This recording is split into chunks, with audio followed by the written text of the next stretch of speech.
Kilalanin naman natin ang pinakabatang powerlifter sa Pilipinas. Kung sino siya, alamin natin sa reported teammate Jamaica Bayaca.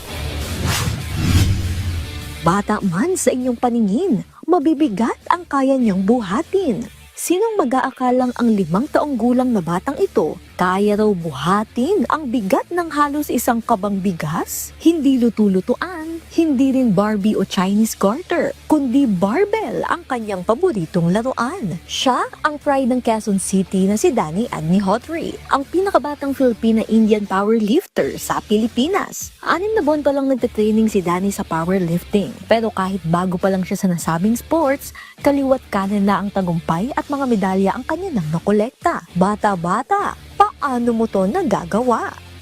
I enjoy. It's challenging. Ayon kay Marieta Olasoton, nanay ni Danny Agnihotri, 3 taon pa lang si Danny noon nakitaan na nila ito ng potensyal sa pagbuhat. Nang minsay isama nila ito sa gym kasama ng kanyang asawang si Manish Agnihotri. Lagi kami nag-gym, sinasama po namin siya kasi walang nagbabantay. So nakikita namin habang kami nag-gym, nagbubuhat na rin siya. So naisip namin why we don't try na ipasok siya sa isang sports. Nung sinimulan na namin sa Sigos, binigyan siya ng powerlifting. So then doon na siya nagsimula. Kasalukuyang nasa kindergarten ngayon si Danny. Sinisiguro ng kanyang mga magulang na kahit busy ito sa mga trainings ay hindi pa rin napapabayaan ng kanyang pag-aaral. Bilang nanay po, siyempre yung time management, kinder po siya. Sa umaga siyempre, inaano ko yung sa pag-aaral niya. Pagbalik niya sa school, pinagpahinga po siya kasi gusto ko yung mahabang pahinga bago mag-training kasi ayoko ko siyang mapagod. Then, yung training kasi po niya isang 1.5 hour, ganun lang po. Tapos after training, then pahinga ulit po siya, then yung sa homework niya.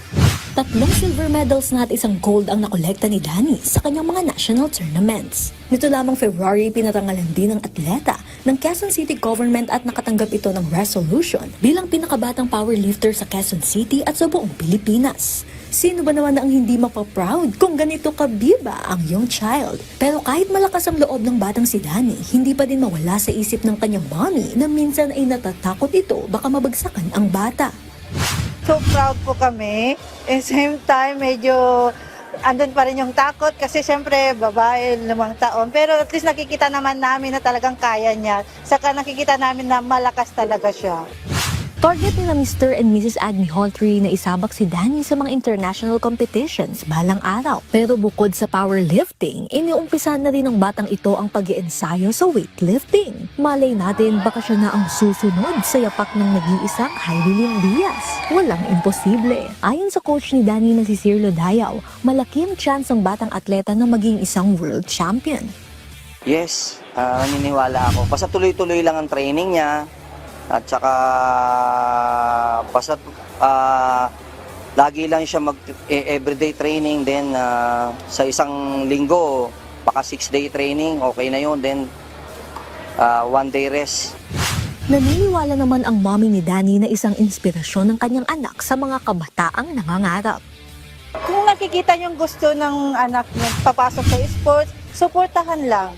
Kasi maganda yung ipapasok natin yung mga anak natin sa sports kasi doon natutunan nilang magkaroon ng disiplina.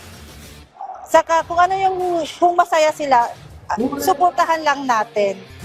Sa kasaysayan, si Danny pa lang ang pinakabatang powerlifter sa bansa. Sa murang edad, tiyak na malayo-layo pa ang papasanin ng atleta tungo sa kanyang minimithing tagumpay. Jamaica Bayaca para sa atletang Pilipino, para sa bagong Pilipinas.